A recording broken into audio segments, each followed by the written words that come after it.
અત્યારની ભવિષ્ય શું ખબર? બાલાસિનોર તાલુકાની 29 પંચાયતોમાં અસર કરવાની તો વાત સીધી કરે છે. તો ભવિષ્ય કહ્યું જેટલું ચાલુ રાખો લાલચ દીકરે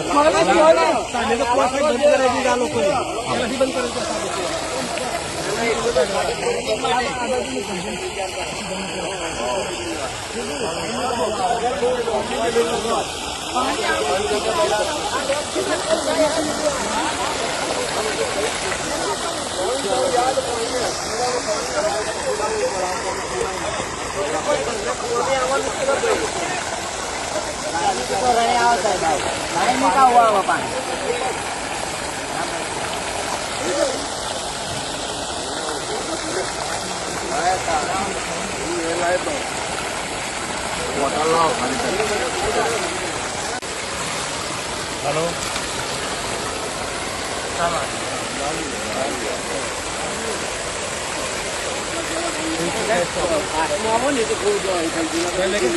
બહુ ખરાબ પડ્યું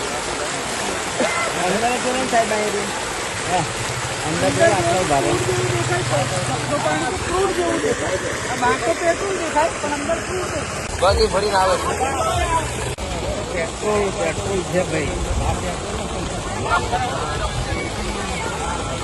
આજે જનાક્રોશ યાત્રા સતત લોકોની વચ્ચે રહી ને બાલાસિનોર મહીસાગર જિલ્લામાં પહોંચી છે. જે રીતે બાલાસિનોર શહેરમાંથી યાત્રા પસાર થઈ ત્યારે બાલાસિનોર શહેરના લોકોએ પોતાની તકલીફો પીડા ખૂબ આક્રોશ સાથે કીધી કે છેલ્લા 2 મહિનાથી આખા બાલાસિનોરમાં કોલેરા અને રોગના કારણે લગભગ 300 કરતા વધારે કેસ થયા. અનેક લોકો વારંવાર હોસ્પિટલમાં દાખલ કરવા પડે છે. આજે રોજ બાલાસિનોર શહેરમાંથી 15-20 કોલેરાના કેસ આવે છે. પ્રજા ટેક્સ ભરે છે. સરકારની જવાબદારી છે. નગરપાલિકામાં ભાજપના સત્તાધીશો હોય, ચીફ ઓફિસર હોય, કાયદામાં જોગવાઈ છે કે જો એ લોકોને સ્વાસ્થ્ય ના પૂરું પાડી શકે, શુદ્ધ પીવાનું પાણી પૂરું ના પાડી શકે, રોગચાળાથી બચાવી ના શકાય તેવા તમામ લોકો સામે કાયદેસર કાર્યવાહી થવી જોઈએ. આજે 2 મહિનાથી પ્રશ્ન છે. અનેક લોકો આજે હોસ્પિટલમાં સારવાર હેઠળ છે. 2 કરતા વધારે લોકોના મોત થયા. તેમ છતાં તંત્ર ઊંઘે છે.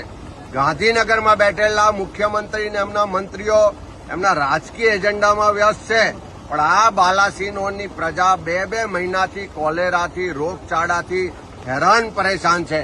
એના માટે એમના પેટનું પાણી પણ હાલતું નથી. એવો આખો આક્રોશ પ્રજાનો આ જનાક્રોશ યાત્રામાં જોવા મળ્યો.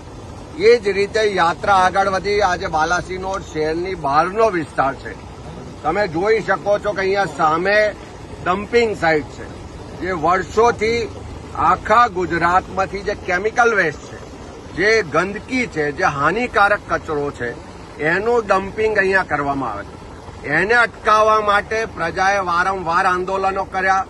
ખૂબ વિરોધ થયો.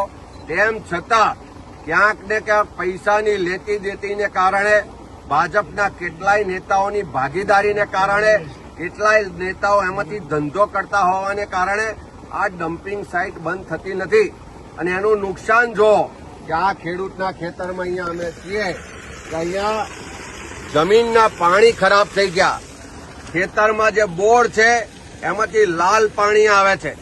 આ ખેતર વિસ્તારના લોકો, ગામડાના લોકોને પીવાના પાણીનો પણ આ એક જ સ્ત્રોત છે. ખેતી માટે પણ આ જ પાણી વાપરવાનું. અને એનાથી સમજી શકો છો કે ધીરે ધીરે આખું આ બાલાસિનોર અને આજુબાજુના વિસ્તારનો પેટાળ છે, જે પાણીના તળ છે, એ કેટલી હદે પ્રદૂષિત થઈ ચૂક્યા છે. અહીંથી ડમ્પિંગ સાઇટની જે દુર્ગંધ આવે છે, જે હાનિકારક કચરો છે, એના કારણે છેક આજુબાજુના 10-15 કિલોમીટર વિસ્તારના ગામોના લોકોનું આરોગ્ય બગડી રહ્યું છે. લોકો હેરાન પરેશાન છે. પણ હપ્તાખોર સરકાર છે, એને આ લાલ પાણી દેખાતું નથી, એને આ ખેડૂતોની દશા દેખાતી નથી, એને લોકોની ફરિયાદો દેખાતી નથી. પણ દર મહિને જે મોટો હપ્તો મળે છે એના કારણે આ ડમ્પિંગ સાઇટો બંધ થતી નથી. આ જનાક્રોશ યાત્રાના માધ્યમથી આ મુદ્દાઓ ઉઠ્યા છે. આવનારા દિવસોમાં આ લોકોના મુદ્દાને લઈ અને સડકથી લઈને સંસદમાં પણ લડીશું, લોકોને લઈને રસ્તા પર પણ ઉતરીશું અને વિધાનસભાના સત્રમાં સરકાર પાસે પણ જવાબ માંગીશું કે આ લાલ પાણી થાય છે. તમારે જે ડમ્પિંગ સાઇટ છે, તમારો વિકાસ છે, આ સ્થાનિકોના ભોગે થઈ રહ્યો છે. તમે જે હપ્તા લો છો પણ એની પાછળ આ લોકોનું જીવન બરબાદ થઈ રહ્યું છે. એ હકીકતો આજે આ યાત્રામાં જોવા મળી છે ને એ અવાજ બુલંદ કરવામાં આવશે. તમારું કહેતા જ શું નામ તમારું? ભુલાભાઈ બેસી આ કેટલા ટાઈમથી લાલ પાણી આવે? 5 વર્ષથી. પહેલા નતું આવતું? ના, ડમ્પિંગ આવ્યા પછી 5 વર્ષથી. શાંતિ ખેતી થાય છે? ખેતીના પાક બધો બગડી જાય. આ ફરિયાદ કરી કોઈને?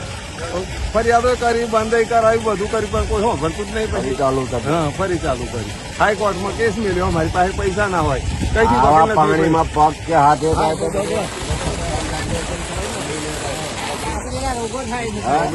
બગડે જ ને. સાહેબ, આનાથી નુકસાન થવાની આવા વાત. કેટલા કુવામાં આવું લાલ આવે? પેલા બે અમે પૂરી દીધા એ બી લાવે. પૂરી દીધા. ત્યાં એ પેલો ચાલુ છે. હા, એ ચાલુ. એ અમે મોટર છે મારી પાસે, એ બતાવીએ ચાલુ કરી. એ મોટર આવો હેડો ત્યાં જોઈએ. હા.